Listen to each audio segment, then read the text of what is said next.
Around the NFL podcast is ready to get hurt by the Jets again. That's true. Money nailing it. Welcome to another edition of the Around the NFL podcast. My name is Dan Hansis. I come to you from a virtual room filled with just one hero. And it's Greg Rosenthal. We're going to Mike and Mad Dog this baby, Greggy.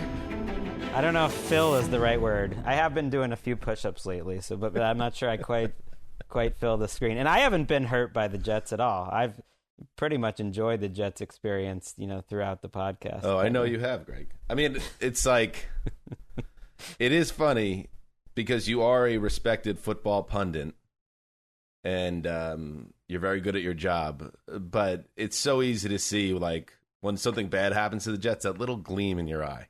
You can't wait to talk about it. Well, part of it was I shared this with Wes too. Is I do want just teams that are watchable, and that was one reason he couldn't wrap his arms around the Jets. It's been a tough watch. Zack Wilson. We'll get to them. We're doing some winners and losers later. Zack Wilson's going to change my Jets experience. Of course, I'm not going to be a Jets fan. We'll see. But if we'll make them watchable, I like what I see out of the young kid. That's going to make them a much better Sunday experience. The boy who will lead them, I hope.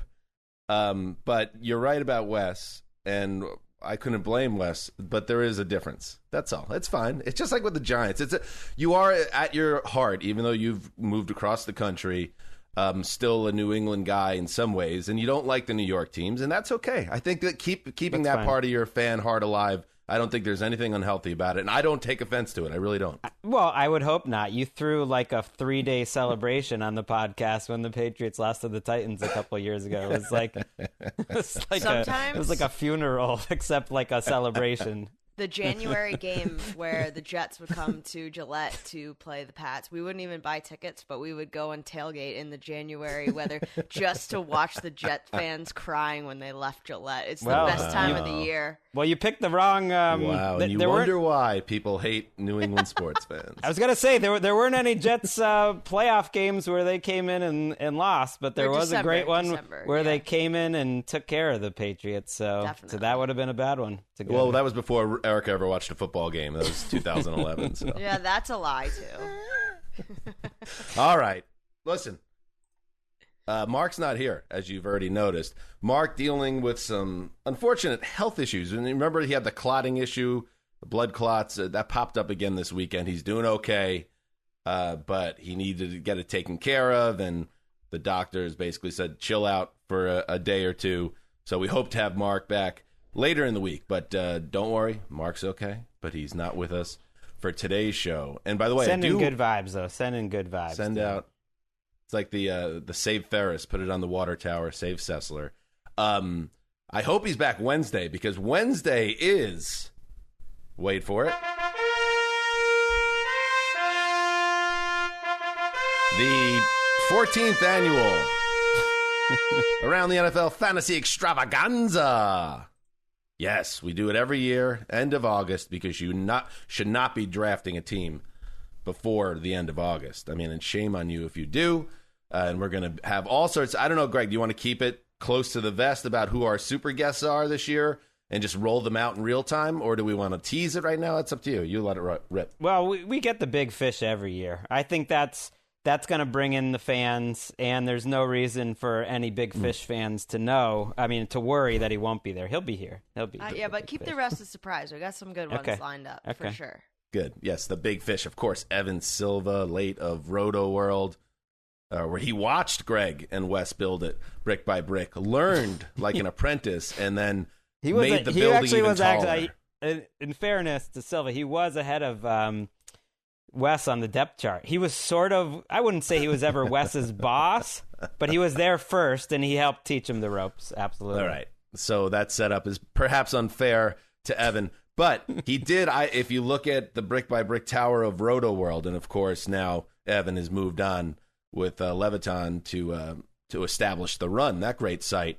But if Greg, 'cause basically if you really want to break down what Greg just did there, he said, no, Wes wasn't truly brick-by-brick. I was brick-by-brick. No, Evan and Chris and I were. I'm just trying not to say that he was, that Silva was some come along lately and had to learn from Wes. He was there. He built it. You left the brick by brick place for Pro Football Talk, and then Silva built it higher, turned it into 1,776 feet of steel in America. I think that's a good way to look at it. And then they changed the name this year to NBC Sports Edge. Great job. What? I do not recognize that. No, I don't. Even in my Google searches when I'm checking in, I make a point to do a name plus RotoWorld search. I type in RotoWorld, but just to let them know. It's not too late to change, RotoWorld. We love your product. All right. Anyway, okay. So, Fantasy Extravaganza on Wednesday. Today's show is a good one. We are going to have a special guest, the great Arif Hassan, who covers the Vikings for The Athletic and is plugged in on all things NFL related. He's going to sit in when we discuss our winners and losers of training camp, which ends this week. Is this the official end of training camp for NFL teams? Yeah, I mean, this will really the preseason week 2. We'll take a look back on everything that happened. But you're right, the sort of what they call training camp, where the practices are open. Some of them are already closed, and the rest of them are closing up this week. Where the players can go, media can go.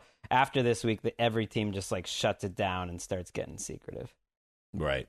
All right. So that's coming up. We're going to do some winners and losers from training camp / preseason week 2. But before that, some news. Beware of the dog, Mike and the Mad Dog, on Sports Radio 66, The Fan, WFAN.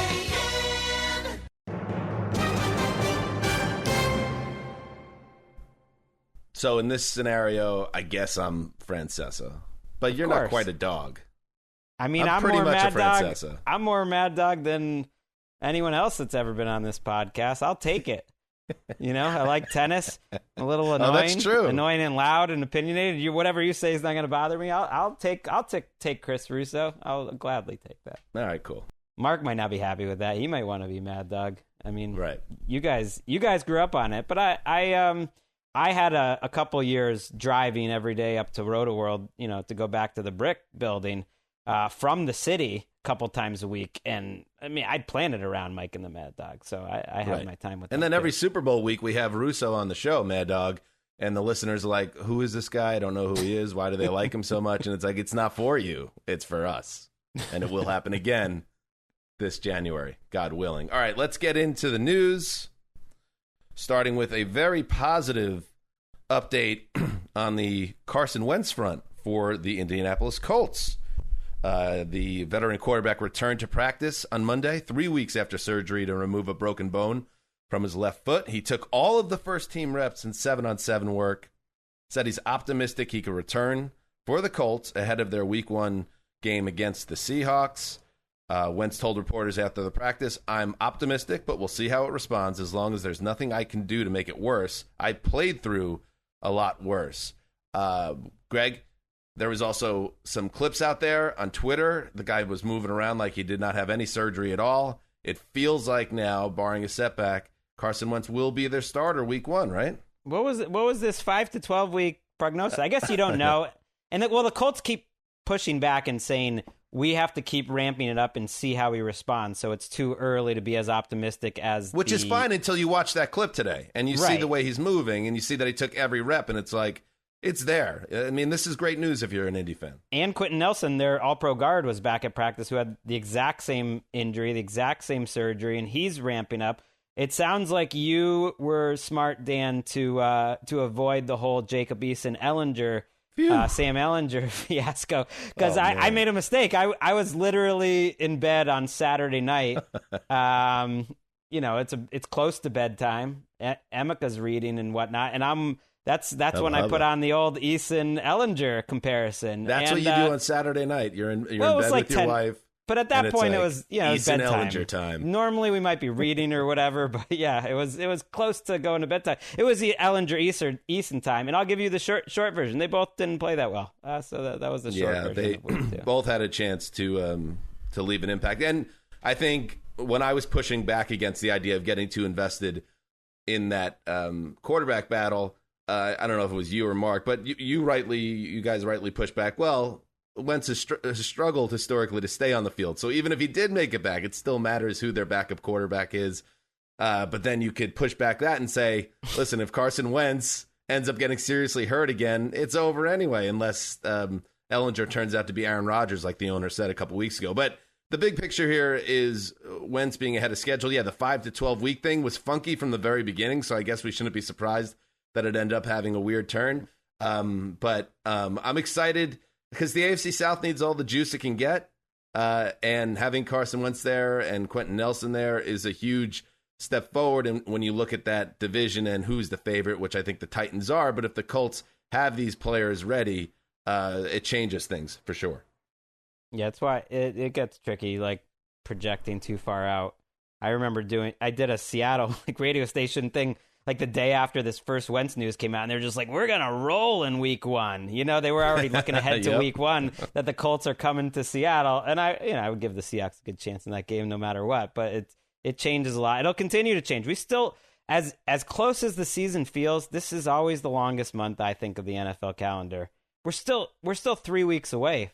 I mean, yesterday would have been 3 weeks away from the first Sunday of the year. That's still a while. So get in your family time. Do what you can. The one fewer week of preseason games helps for me because it always felt just interminable. The 4 weeks and then the 5 if you count the Hall of Fame game.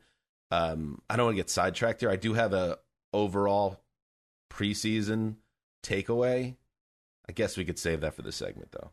In other news, Cam Newton, you get the jab? The jab.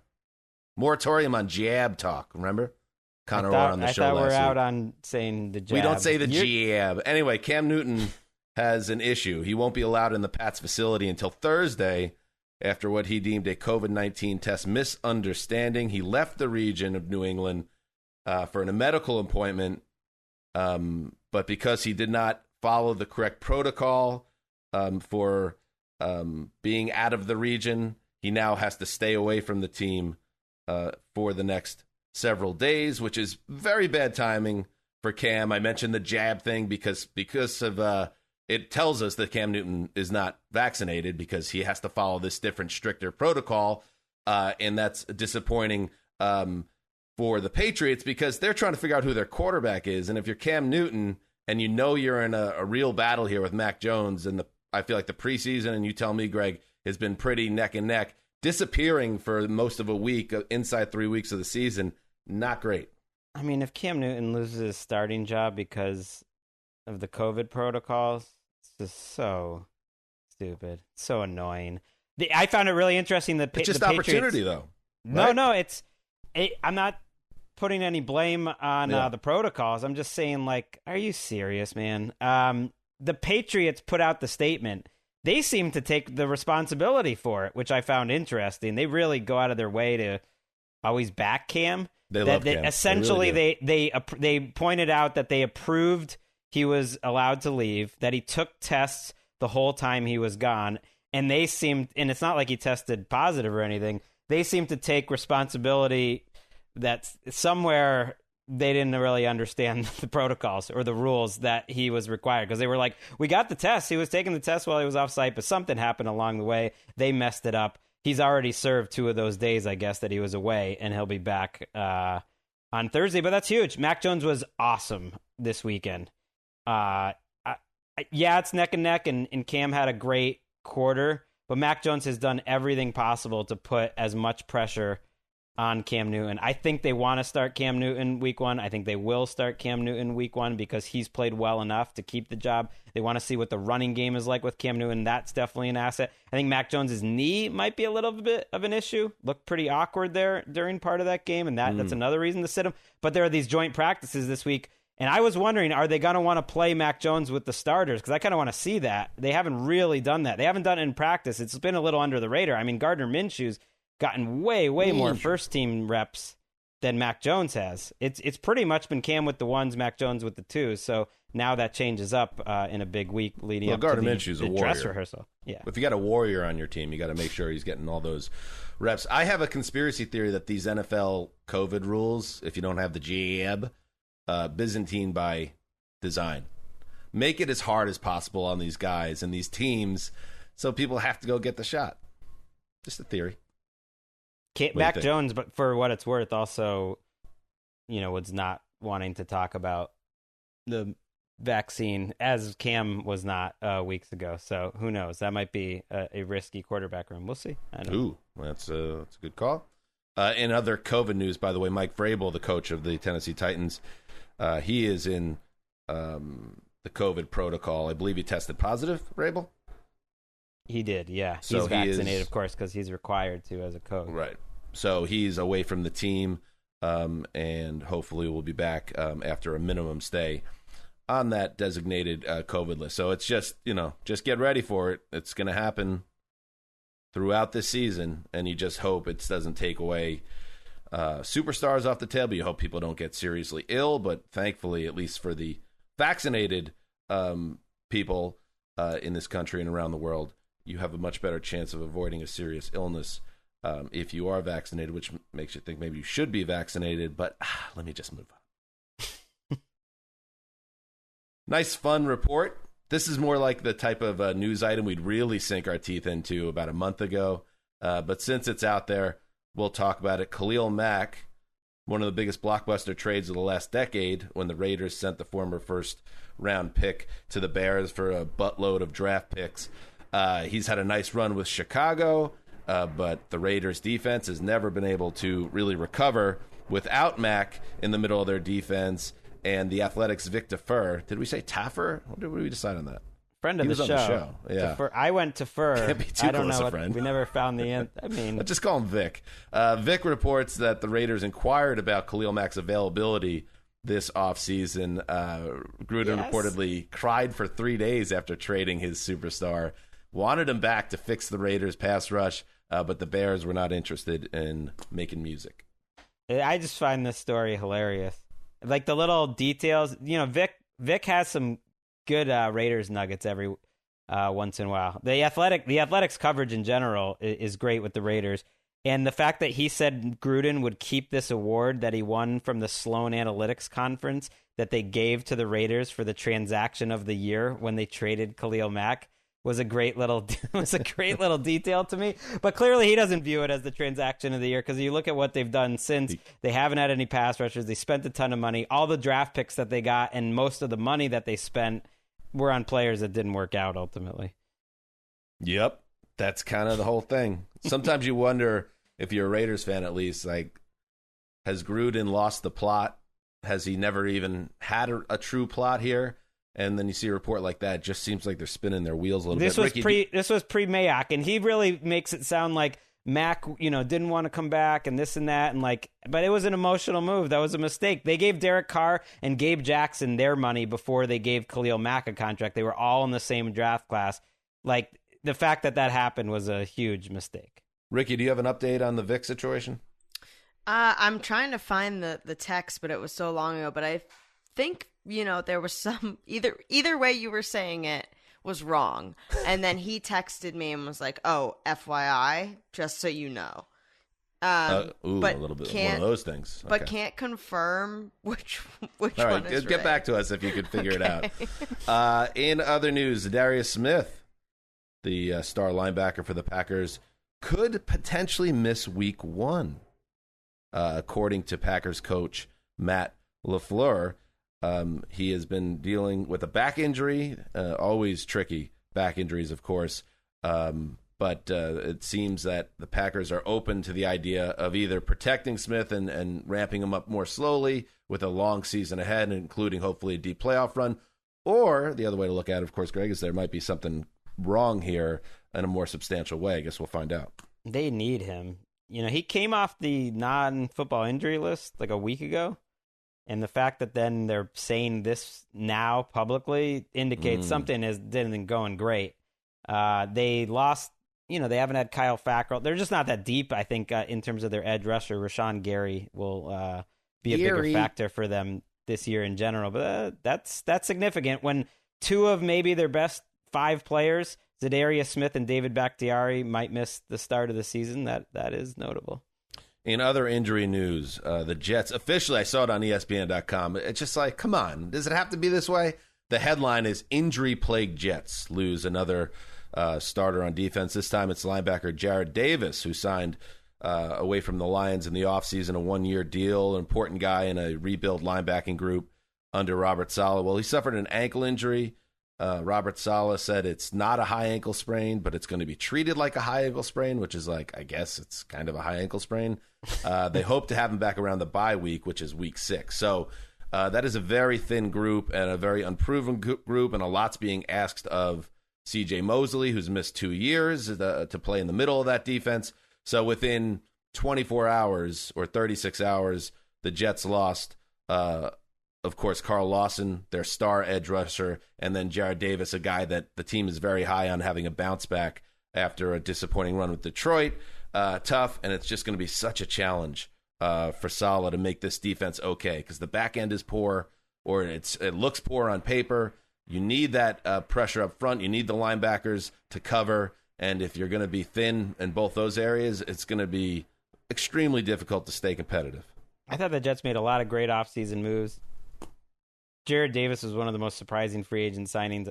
He really struggled in Detroit. But you're right, Saleh's, I don't know. He's got a lot on his plate to make them good in the front seven, because I think they're counting on their defense to be solid. I think that was the basis of this team, and it's been a very annoying couple of weeks, or really last week. Is this the part where I have the gleam in my eye? I mean, you think because Jarrad Davis really doesn't get the motor running. No, in the same but way. I think the fact that I kind of called it out at the beginning of the show, you're trying to have a nice poker face here, but I still see it. There's a gleam, gentlemen. In other injury news, A.J. Mccarron tore his ACL in the Falcons preseason game. A really tough break for Mccarron, who's obviously out for the year, and now Atlanta has nobody at all proven behind Matt Ryan, who's been an Iron Man in his career, but he's also now into his mid-30s. So that's an issue for the Falcons. And finally, 19 in a row for the Baltimore Ravens. The preseason streak that won't end. It can't end. Can they be beat? No fucking way. That's right, 20-3 over the Panthers, who couldn't even compete. They said, yeah, we have a brand new quarterback and Sam Darnold trying to learn an offense.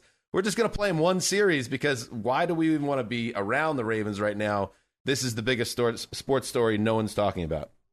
You have really taken it and made it your own. With the trailer, I really enjoyed that last time. And yeah, it puts a lot into this week's game. So much. Because there's no fourth week of the preseason, and because they've now tied the all-time record with the Green Bay Packers, 19 straight preseason wins, one of the most storied records in sports. This is a big deal. This is exactly what the NFL was looking for in the preseason. A lot of national attention, and I'm glad we're able to give it. Absolutely. And, that's a perfect segue. That's what's happening in the news to bring on our guest today, because on his Twitter profile, it's his name, Arif Hassan, preseason enthusiast. Wow. So let's welcome him on the show. First of all, what's up, Arif? Welcome. Hey, what's going on? Around the NFL podcast. You have to be humming over this Baltimore Ravens streak. Oh, incredible. Through your thought process. Yeah, I mean, you love to see it happen. It kind of reminds me of UConn women's basketball, that streak. I honestly, I'm tearing up a little bit just thinking about the day that the Titan will fall. It's going to be tough, but in order for the streak to have meaning, it has to end at some point. Otherwise, historically, what does it mean, right? True, though. We could get a lot of buzz though throughout the whole season if they can get to 20. That's a nice round number. Oh, you have the whole year build up until next. And I just checked, they're playing their local rivals, the Washington football team. And some teams, I would say even maybe most teams this preseason, not taking it too seriously. One of the teams that do put out their starters for a nice chunk of time might have Ryan Fitzpatrick playing that whole first half. There is nothing that Ron Rivera would love to do more than to take down his local rivals, the Ravens. For sure. And I think 20th preseason game that matters. Yeah, I 100% agree. Well, you say that the streak has to end for it to truly matter, and I like that from like a philosophical standpoint. But then you think about head coaches in the NFL and the egos on these guys. John Harbaugh, the way you look at this is, it's a reflection on the organization and the coaching and the attention to detail and why everything matters. It's really the shine is on the coach more than the players. So you think that Harbaugh wants to maybe do this until he retires. I mean, this could go next level, and I'm really excited to see what happens next. Yeah, for sure. And I mean, it makes the most sense in the world that the person that holds this streak is also a former special teams coordinator, right? Who best to connect with the depth players that, populate the preseason. All right. So, Arif, thank you for joining us, and we're nice talking to you. All right, there goes Arif. No, we want to talk some training camp / preseason winners and losers. And how about this? You're our guest, Arif. You can go any direction you want. We know you cover the Vikings beautifully for The Athletic. If you want to start with them, you can do that. If you want to go somewhere else, what is something that's kind of caught your eye as training camp kind of wraps up here in August? Sure. Well, the stuff that's like kind of interesting to me, to the Vikings, probably just doesn't like matter league wide. So Gotcha. I'll talk about some of the stuff around the league that is catching my eye. I think the first round offensive linemen have had a really rough go of it this preseason, right? I mean, there's been a lot of discussion about Penei Sewell, right? And, there's all the reasons in the world that it wouldn't make sense for him to, come out of the gate with all the cylinders running. But, right tackle, he's having a lot of trouble there. It's been a year since he's played, football. But, neither Elijah Vera Tucker or Christian Darrisaw have seen the field yet, right? So that's a pretty big concern. I guess maybe the best one so far has been Alex Leatherwood, which is funny, kind of considering the draft conversations around him and the Raiders pick of him. And then Slater, he's got like some back issues or something, but he didn't participate in week 2. And so it's just like, maybe we're spoiled, right? Because last year's first round offensive linemen were fantastic, even in the preseason, right? I don't think we got a bunch of Mekhi Becton, if I remember correctly, in the preseason, but we saw a bunch of really great Tristan Wirfs. You call him Mickey? Like isn't it Mekhi? Mackay, but I like Mickey. Mackay? Oh, maybe it is. Yeah. No, we don't know. I mean, I feel like I know, but it's Mackay sounds cooler though. I gotta. Yeah, we've gotten. I'll start doing that until I'm corrected. Ricky, check on that now. But I mean, last year, Jerick Wilson was doing well in the preseason. Took a little bit of time to get going in the regular season, but had a really strong going. It was really only Andrew Thomas, right, that we were worried about early on.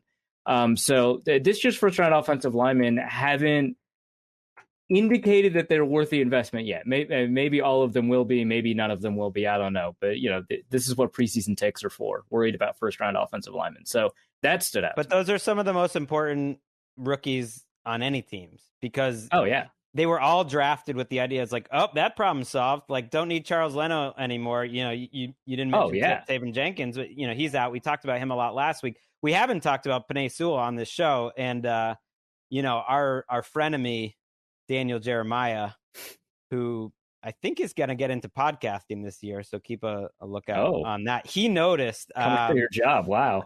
Sewell just does not look comfortable. And you don't need to be like a former scout like Jeremiah to see that. And it does get you thinking, like, you draft this guy number 7 overall. He's such an important part. And then you just change his positions. Like, he's never played right tackle. You put him at right tackle because you have Taylor Decker at left tackle. But that always worries me. I know it kind of worked for Jedrick Wills, but it's not going to work for everyone. And you're right. Of all those guys, I think Slater's the one that the Chargers aren't worried about. They seem to think he looks great, and they're just keeping anyone that possibly matters out of the preseason. But for the rest of those teams, like that is huge.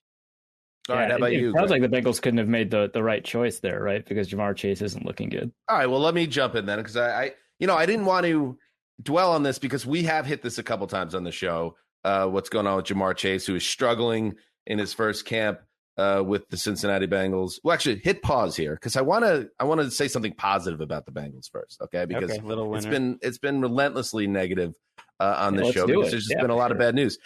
This from your colleague. Paul Denner Jr. at The Athletic. Has kicker Evan McPherson enjoyed the best camp and preseason by a rookie kicker since Lou Groza in 1946? I don't know.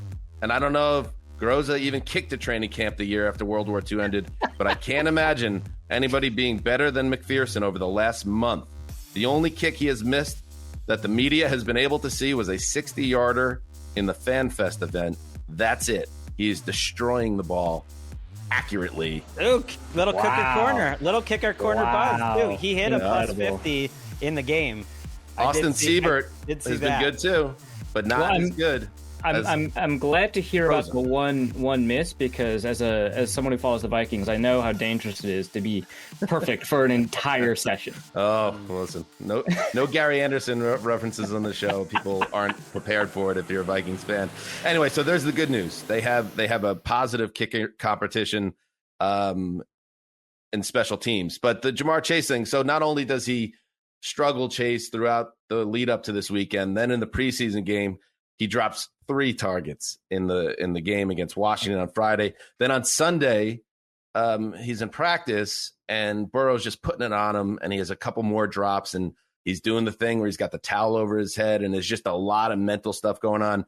And then there's a report, again from Denner, that Ja'Marr Chase could lose some regular season snaps to Auden Tate, the in-house receiver they have there. So I'm not ringing the alarm bell, because he did miss all of last season when he opted out, and he could be rusty. But you were hoping at some point he's going to turn the corner here, and now it's becoming more and more of a story. And if we're talking winners and losers, not that Ja'Marr Chase is a loser, but this is a losing scenario right now for Cincinnati. Yeah, it's tough. I don't want to. I mean, because so for his teammate at LSU, Justin Jefferson, right? He outproduced Justin Jefferson at LSU. You think, well, 1-to-1, maybe he'll continue to do well. But you also have to remember, Jefferson didn't win the starting job coming out of camp as a Viking. He didn't start the first 2 games, and I don't think it's like a case of Mike Zimmer being like stubborn. He did not look that spectacular at camp. Didn't look as as bad as Chase is currently looking, but did not look like he clearly won the starting job from BC Johnson, who right now is like 5th or 6th on the Vikings receiver depth chart.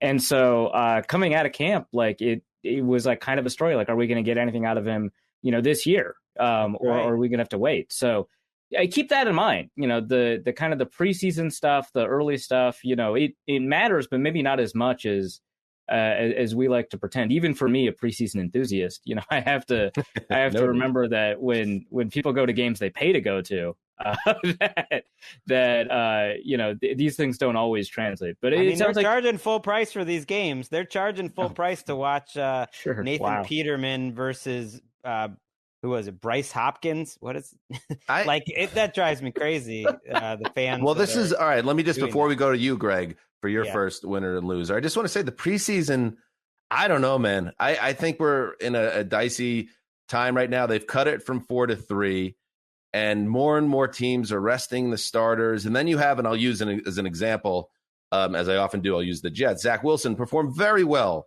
this weekend, but he wasn't going against any Packers starters. So it's like, I don't know what to really take out of that. He's getting reps on the field in live action, but is he really getting a true experience ahead of week 1 against starters? And then you see what happens to AJ McCarron, who blows out his knee. And then you think about Sean McVay, who's like, as long as I'm ever a coach here, no one's ever going to be playing in the preseason starters. And if this is going to continue to just devolve into these are just the backups and there's no structure to it, A, they need to revisit how much fans are getting charged for these games. And B, you just wonder if it's eventually 5 years from now, it's just going to be all scrimmages and, inter-squad practices. And if that's what this is going to turn into, because I feel like we're in this like gray area in a way that is even more extreme than it used to be. Well, people, I think thought, okay, well, we cut it down 1. That solves that question. But no, Goodell said for years how it's such a bad product. Changing it from 4 to 3 hasn't changed that. And to your point, you're right, Dan. If you think about who are the coaches that are playing guys, and this is where I don't think there's a right answer. Like, it's Andy Reid and Bill Belichick. It's like the 2 of the greatest coaches of all time. They think that playing football helps you to play football. That it helps you get better at playing football, that, playing some football helps. That was really good. Not to say that one side is correct or the other one, but let me use this phrase that makes it very clear what I think. And those are 2 of the oldest coaches in the league as well. Right. I mean, they're the oldest, so it might be a generational thing.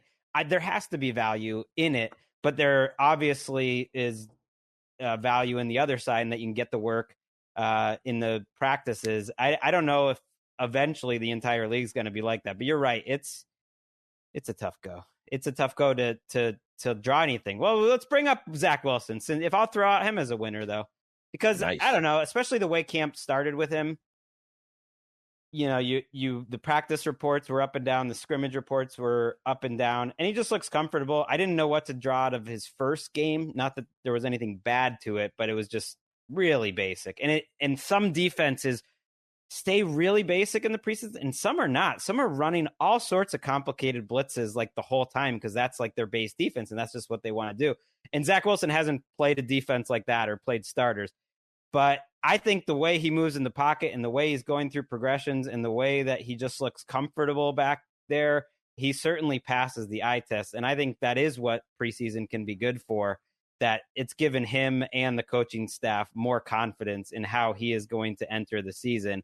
I am excited to watch the New York Jets. And it's been a while, at least just as an entertaining All thing, right, because I'm into quarterbacks. And Zack Wilson, so far, I think, has had a really positive preseason. Good offensive line, good receivers, interesting quarterback, good interior defensive line. Honestly, I mean, that's an interesting team to follow. Wilson, the thing that jumps out to me, and by the way, I'm in now, Greg. Arif, you should know I'm a Jets fan. I was trying to sit out the Zack Wilson hype period because I was hurt by Sam Darnold and Browning Nagel and everyone in between. But now I'm all in because he just looks so free and easy and confident. And I just like the way I don't know, man. I'm starting to feel like maybe they hit on something here. But again, going back to my point, who knows? Maybe he's just going against a bunch of future UPS drivers and bouncers, and this isn't anything to get excited about. But he has looked very good. All right, back to you, Arif. He kind of took the Zack Wilson one away from me, honestly. Yeah. Well, do you have any add-ons, Zach? I certainly won't stop you. Well, no, I think that point about the defense is good because you can contrast Zack Wilson with, say, Justin Fields or Trey Lance, who have had some really fantastic moments in the preseason thus far, some really great moments that can get you excited about them, with moments where you're like, well, they are playing a more complicated defense. And man, Fields looked blinkered, trying to figure out kind of what that blitz situation was. I saw there was a healthy debate on Twitter about who that was on. But I mean, at the end of the day, unblocked defender is coming for you. You have to do something about it. You have to see it, right? He got cracked in that game. Absolutely. In a moment that had to freak out Bears fans. Oh, yeah, I have to imagine, for sure. And, he's like famously a fairly tough player coming out of college. So, I imagine that, he'll just kind of use this to learn and move on. But it kind of looks like he's not ready. Trey Lance, his high highs are really great. They're really fun. Some of his best moments, he's got there's not even a defender within 8 yards, much less 3 yards of him. And he's just firing off a deep one to a wide open, which is what Shanahan's great at, right? A wide open tight end down the field or something. But then there are other moments where you're like, well, he's kind of slow. He's not kind of getting kind of what he needs to, especially at the beginning of this week 2 game that he had. So you contrast that with Zack Wilson, who's maybe not facing the same challenges defensively as those other two were, but you at least get to see kind of what that floor might be for him. That's really exciting to see. Yeah, I mean, that's what I get to add on to. And I also got to throw in that discussion about Fields and Lance in there too. So I guess I got my piece in. Well, I want to say though that Jimmy G would be one of my followers in a strange way, which is that it really feels like Kyle Shanahan wants Trey Lance to win this job week 1, which is what I kind of felt coming into camp. We've talked about it. I agree with you, Arif. I think the second Trey Lance game, but it's pretty similar to the first, had a lot of things to be a little concerned about, holding the ball, just not being able to read things, seeming a little tight for most of that performance until he gets into the 2-minute drill. But then you look at the drives that he's played 14 drives in the last 2 weeks. And it really feels like Shanahan's trying to set him up to win the job. And then after the game, he refuses to say Jimmy G is the week 1 starter. So I don't know who's a winner and loser here. Clarity, I guess, is the loser here. But it feels like if he it costs a lot more Lance, to trade for someone who might start than somebody who won't, right? If he wants Trey Lance to win the job, then Trey Lance is going to win the job. Maybe it won't be week 1, but I don't know. I don't think Trey Lance has shown enough that you just give it to him, but it looks like that's what Kyle Shanahan wants to happen. Let me move to the defending AFC champions. I feel I have this feeling, and it's not bold or brave on any level, that Patrick Mahomes is going to drop a major season for the ages this year. just with a better line and still has these superstars around him, and then just how talented he is, like master of his craft type season coming up, 50 touchdown type season if he stays healthy. Now, the other side of the ball is the only thing that's going to stop him. And I just think you keep on reading about Chris Jones and how good he looks and the shape he's in and how he's been completely dominant in practices and preseasons. And preseason, I'm just wondering, like, how good can the Chiefs defense be? Because it's one of those situations where it just needs to be okay, right? So if you have somebody like Jones delivering a monster season, that can carry you to okay almost single-handedly. He feels like a great defensive player of the year pick for what I don't know what the odds are, but whatever it is, he feels like he would be a nice one because I'm sure he's not one of the few favorites. But yeah, him playing at defensive end and everything you hear, you're absolutely right. Yeah, and I think they've got like some really interesting pieces there. I mean, like Darius Smith had a really great rookie year last season. Didn't get to play the full season, but had a really great rookie year last season. Looked pretty good in the preseason. So they've got some pieces on defense that'll allow them to kind of, I guess, make it impossible for other offenses to keep pace, I guess, is the goal here for the Chiefs defense. So yeah, pretty excited about that. I had the Chiefs written down as one of the winners too, or something related to the Chiefs, which was the Chiefs running game. The Chiefs do give us something. They do give the preseason enthusiasts something. They show a lot in the preseason, and their running game this preseason has been very diverse, like mixing in a lot of extra stuff. I like what I've seen out of Jerick McKinnon. I'm kind of a sucker for him. He did not look ever healthy in San Francisco last year. But supposedly from everyone who's watched practice every day, he showed up there and has been a difference maker, and he looks good on the field. And so I think the Chiefs running game, they keep saying in practice, it's all about these long, slow drives because that's what defenses are going to give to Patrick Mahomes. And so I think their running game could be better this year. Give them a winner. Do you are you curious at all the actual odds for Defensive Player of the Year? Sure. Yeah. All right. I don't even know where this is coming from, and it doesn't really matter. I don't even know if we're allowed to talk about this. But all the usual suspects: Aaron Donald, Myles Garrett, T.J. Watt, Nick Bosa, Joey Bosa back to back. Dad's proud. Chase Young, Khalil Mack. So that's the top 8, and then Derwin James plus 2,500. Ooh, I like that. That's pie in the sky, but I guess I can see it. That's fun. And then rounding out the top 10 is Minka Fitzpatrick. I don't even see Chris Jones on this list, so maybe a nice long shot. Chris Jones, Daniel Hunter. There's some pretty good values to have on the field, right? That's interesting. Do you have another one, Arif?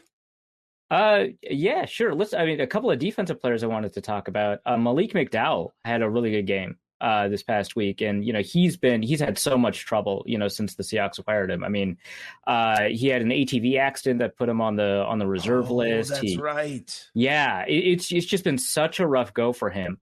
He was picked in the second round. He was super talented. Probably could have been picked in the first round, honestly. But injuries from the accident prevented him from ever kind of seeing the field with the Seahawks. Ended up with he had a couple of alcohol struggles too. It's really tough. Ended up getting arrested for buying stolen property. Just like a brutal couple of years for him. Had a great preseason with the Browns, who really need some sort of pass rushing interior help to go along with Myles Garrett. So that game was really good for him. It would be fun for him to make the roster. It's so easy to cheer for stories like that for somebody who's been down on their luck. And to find, hopefully that's going to be a great organization for him to find support within, because he looked really great. And I kind of hope that turns around for him. So I'm going to call him a preseason winner. Look at that. Going deep. I like that. I'm going to go on the Cowboys linebackers. I do want to get this in that I'm going to go fallers. I don't know. Losers feels harsh, but it is wild. You're the one that said we should do the segment, and you said winners. Areas of concern. That's true. Yeah, that's true. All right. And all right. Here's the losers. It's Jalen Smith and Leighton Vander Esch. Like this has been my corner since the draft, but I can't believe it happened so quickly. They are backups. Jalen Smith is one of the highest paid linebackers in the league. Leighton Vander Esch was a first round pick who had one of the better rookie linebacker seasons of the last decade, has not been the same since. They are backups to Micah Parsons and Keanu Neal. Like the switch has already happened. It's happened for 2 straight weeks. Micah Parsons is starting at middle linebacker over Vander Esch, and Keanu Neal, who came with Dan Quinn from Atlanta, is starting over Jalen Smith. I'm at the point where I kind of expect Jalen Smith to be traded or cut, maybe, because that feels like a problem. He's one of the biggest vocal leaders on that team. I don't think that'll happen with Van Der Esch, but I'm just kind of amazed and happy that the Cowboys just made the move. They are not messing around. These are aren't they winners in a way? Because I mean, that's depth for you now. You have a bunch of guys that the Cowboys could be winners. I mean, they're great at that position. They have other positions they maybe could have used to upgrade, but Micah Parsons looks so good. No one is gonna say that was a bad pick. That's for sure. That's a good one. I like that. Because Mark's not here, let me bring up Jake Funk, the rookie 7th round pick of the Rams, 56 yards, on 7 carries this weekend. So he's making progress. Xavier Jones also in the mix. Remember, it's Darrell Henderson who's the starter for the Rams at running back after the season-ending Achilles tear for Cam Akers. But maybe Funk is bringing the funk to that running back room. That's for you, Mark Sessler. Arif, you got one more before we say goodbye? Yeah, how about the Buffalo pass rush? I think that was an area where they could have used a lot of help last year. I mean, it was a really good team, offense and defense, but they relied on a lot of blitzes from like AJ Klein in order to finally get the pressure. And Jerry Hughes is up there in age, and so they've gotten a couple of pass rushers in the past 2 drafts, and AJ Epinesa and Gregory Rousseau, both of whom have looked really good rushing off the edge this preseason. We talked about how rough it was for Penei Sewell. One of the players he was up against was Gregory Rousseau, who ended up having a really good game. So and honestly, I didn't really like either of these picks by the Bills. I thought Rousseau was overrated. I thought Epinesa was overrated. Happy to eat my words because they both, at least so far, look really, really good. Bills are scary. I had written that down too. Like that was the biggest concern, I think, of the entire team coming into training camp. And now they have these 2 young guys. That's another, preseason can't have value. People think it doesn't have any value. I am much higher on their pass rush now because Greg Rousseau looks like a great pick. And Epinesa, who was not good last year, didn't play much, looks like he's kind of taking a second-year leap. The Colts pass rush is similarly a group I'm a little higher on now than I was going into camp. Kwity Paye, supposedly their rookie, supposedly had a really good camp. Ben Bonagoo, a second-round pick, has done nothing in his career. Looks like he's flashing a little, and they needed those guys to step up. They decided to kind of get rid of a bunch of veterans and have the young guys step up and draft Paye. So far, it looks like it's working. So it's like you can learn things as a preseason enthusiast. Well, how about this? I mean, preseason matters to Mitch Trubisky.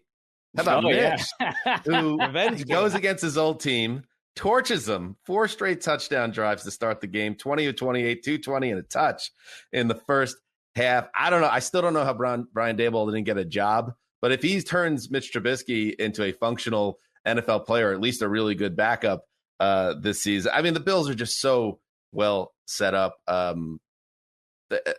every level, especially if they make that jump in their pass rush. I think this has a chance to be the best AFC East since I've been on the job, at the last decade and a half. Yeah. When's the last chance? Maybe we'll be wrong, but it's been a bad division. Or so, maybe. I'll tell you when's the last time the AFC East was truly competitive across the board, all the way around, across the board, late 90s when you had the Bills, the Jets with Parcells, the Patriots with Bledsoe, and the Dolphins. All at that time, it was kind of like everyone was in the mix at the same time. Nobody was in a down period. It's we all know the Patriots dominated for 2 decades. But there's been some really bad teams in that division during that stretch. Maybe this is the year, Greg. Especially at the Patriots, you would think the natural cycle of things. A team loses their franchise legendary quarterback. They go into a down cycle for 10 years. But that doesn't really feel like that's where the Patriots are, while the Dolphins, Jets rising, and the Bills are awesome. So I feel like the Dolphins and Jets and Patriots are above average teams. The Bills are a juggernaut, and the Jets are definitely better and going to be watchable. That's maybe a year away. Maybe next year the Jets are there. Speaking of risers and fallers, Tua Tagovailoa looked fantastic. Yeah, so he's looked good. This has been a very positive month for Tua. All right, Arif, you listen. We have a dossier that we keep for guests. I don't know why we don't keep this information in house and just share it freely. That some people we have back, some people we call hit it and quit it. They don't come back. We'd love to have you back. You are a perfect fit I don't even care if the you're lying. program. That sounds great. I'd love to be back. You don't know what it's like when we tell someone that they've made the hit it and quit it list at the end of their first appearance and that they'll never be back. Just the looks Right. on their face. It's tough. They're like, you didn't pay me for this. I should not be subjected to this additional. It's a very bad podcast. But thank you for making it better, Arif, and follow Arif on Twitter. And if you're a Vikings fan, that is the place to go. The Athletic. Thank you, buddy. Yeah, thanks for having me on. Yeah, peace. There he goes. Good one. Good guess right there, Ricky. How's the dossier coming? Because you would think after it kind of put you on the spot a little bit last week and you gave us my dog ate my homework, that maybe the file would drop into our text or email like later that day, Well, but still haven't seen it. Yeah, she no, did. it did. She So, did. Oh, it did? yeah. It had like 2 names Well, on I'm it. the ass. Could not have taken too long to put together, but she did send it. Yeah. My deepest apologies. Well, Eric. Greg did that too. Actually, this morning he Yeah. sent me some. It's like, where's the? I was snarky- like, where's the link? But no, she sent that's it not last what night. he said. Yeah. Greg asked me. He's like, "Can we get the links way earlier, just so I can have it?" And I'm like, "Of course, I'm not. I'm Not way doing earlier. It's 1,000 just- things." And You're nope, Greg, you let me produce the speak. show, and you often Let send the me- link like well after the Greg, show's let scheduled her- to let her start. Let me Come speak. on. No, So I I'm sent it last defending night myself. at 7:47 p.m. Okay, and then Greg says at 10:30 this morning, those early links for pods lasted about 3 weeks. Yeah. And I said, sent it last night. And I Yeah. said, scroll up 3 messages and watch your tone. I I love stand it. by my statement I though, love it. because they were coming late last week, so I still You can't stand be by a it. producer on this show if you can't stick up for yourself. And Erica, you certainly do that. Greg trying to bully you. Come on, Greg. please. And Too it much is time- Mekhi too much Becton. time by the way. together. It's Mekhi. Yeah. But I like Mickey Okay. Becton. Actually. I didn't know if that was a nickname. I thought he was like, I don't know. I didn't know if Arif somehow had some sort of insider like knowledge, but probably not. All right. Did you have anything in your notebook there, Greg? Did you have one more you wanted to throw out there? Or... No, we I know didn't you love mention. this. We didn't mention. I think we hit all the big ones, but Teddy played perfect this week. I really got the sense, if you read between the lines, they were gearing up to name Drew Lock the starter. I think they wanted to going into the game. If you kind of read between the lines of some of the reporting of people we trust, like a James Palmer, just felt like they were gearing up to name Lock the starter. But they had said, well, Teddy's going to start the second game. And then, what happens? Teddy has like 2 perfect drives where he makes some great plays. After the game, Fangio, they compared him to Tom Brady and said he was doing some like elite next level stuff. And I was like, I've never heard Fangio talk that positively about any offensive player. If you look at like the PFF grades, like Teddy has like an 83 and Locke has a 64. Locke kind of struggled in the relief appearance, and now it feels like they don't know what to do. So I don't know if that's a winner or a loser, but I think they wanted to go Locke, and now they shouldn't allow a couple drives in the preseason to change their mind. How can they not know? But How that's can what they you're just make a saying. That doesn't decision? mean they are. I mean, I think you should base it on the body of work, and they know these players, and that Teddy's the better choice personally. But like they shouldn't base it on a drive or two. But it felt like he made a significant dent into that race. I don't know what they're going to do though. Bridgewater led, as Greg noted, calling it perfect. There's always that little extra flair with Greg and Bridgewater talk. It's not that it was a really good performance. It was perfect. 2 touchdown drives and 2 possessions, which I guess is perfect if that's what the barometer is for being a quarterback. 9 of 11 passing for 105 yards and a touchdown.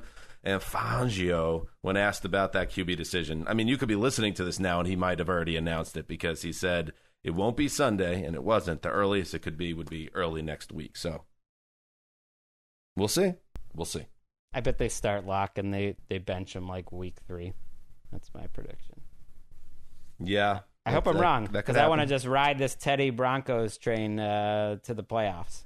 I'm feeling there usually is a team every year on this podcast. I guess it's kind of Team BTLE, that it was Wes, but like you and Mark will get aligned on a team and get super on fire about them. And I feel like the Broncos, but I kind of feel like that's what it was last August too. Yeah, well, Wes has kind of been on the Fangio Broncos. He was on him early. I think they're I think they've been setting up and building a lot of talent. They had a lot of bad luck last year with injuries and their quarterbacks, but now they have Teddy to save. Right. Well, the quarterback wasn't a bad luck. It was just bad quarterback. All right. We'll be back Wednesday again. Yes, the 17th annual Fantasy Extravaganza.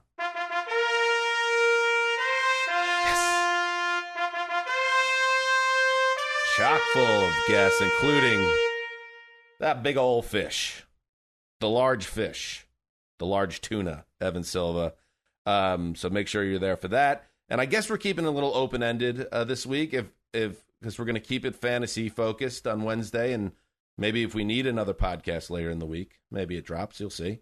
But either way, we'll have the NFL Network program as well returning. I believe that's on Thursday this week, right, Ricky? Correct. Okay, so. Fantasy Extravaganza Wednesday, NFL Network around the NFL broadcast on Thursday, and we'll be on call otherwise for any other huge news that may develop in our league. Anything else, Greg? No, we might finish this one in double digits. I do. I feel bad that's good for Mark. He's had a tough weekend, and then the one show he's missing is the one that's sub 1 hour, which is all he's ever wanted. It's not even that tight. We're at 56. Remember back in the day, we used to really debate, go back and forth. I would try to keep it under 50. That was like my magical number. If we could get a 40. Can you play that clip, Ricky?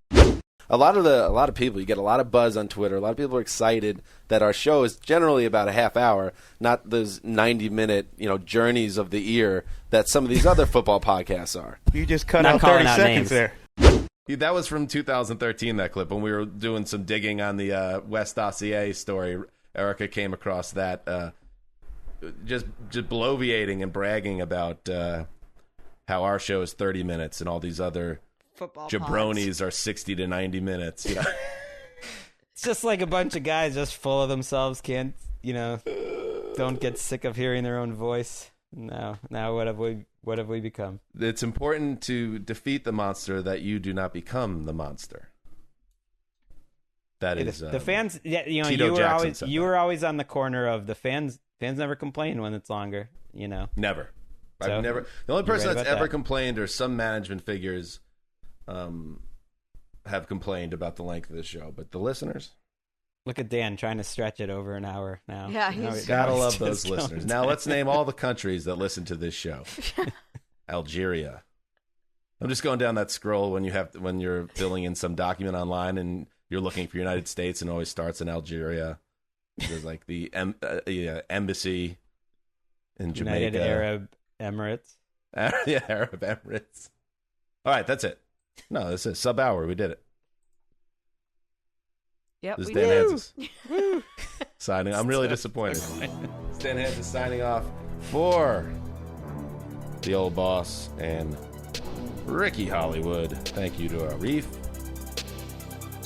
Until Wednesday, the extravaganza. Heed the call.